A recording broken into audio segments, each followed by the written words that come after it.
Night సరిగా నిద్ర రావడం లేదు అని చెప్పి, నిద్ర రాకపోవడం వల్ల కళ్ళ చుట్టూ డార్క్ సర్కిల్స్ ఎక్కువ అయిపోతున్నాయి అని చెప్పి, కళ్ళు మంటలు, మైగ్రేను, తలనొప్పి, వీటన్నింటికి అసలు చాలామంది ఇబ్బంది పడుతూ ఉంటారు. దీనికి నేను హోమ్ రెమెడీ చాలా సింపుల్ టెక్నిక్ చెప్తానండి. పిల్లల నుంచి పెద్దవాళ్ళ వరకు ఎవరైనా యూస్ చేయొచ్చు. ఎక్కువగా స్టడీస్ మీద ఫోకస్ చేసి నిద్ర సరిగా రాని వాళ్ళకైతే ఇంకా చాలా మంచిది. కొబ్బరి నూనె తీసుకోవాలి.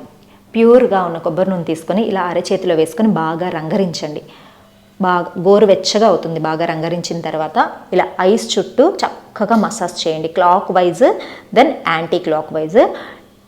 2 చేతులకి తీసుకొని 2 sides clockwise anticlockwise రంగరించి మీరు అలా కళ్ళు మూసుకొని పడుకున్నారనుకోండి, మీరు పడుకున్న ఒక 10 నిమిషాలలో కళ్ళల్లో నుంచి వేడి అంతా బయటికి వాటర్ రూపంలో చక్కగా వచ్చేస్తుంది. వాటర్ బాగా వచ్చేస్తుంది అంటే ఇక నిద్ర కూడా చాలా బాగా ఉంటుంది. ఐస్ నర్వస్ సిస్టమ్ అంతా చక్కగా రిలాక్స్ అవుతుంది. మైగ్రేన్ తగ్గిపోతుంది. హెడ్ఏక్స్ తగ్గిపోతాయి. నిద్ర చాలా రిలాక్సింగ్గా ఉంటుంది. ఎర్లీ మార్నింగ్కి చాలా ఫ్రెష్గా నిద్ర లేవగలుగుతారు.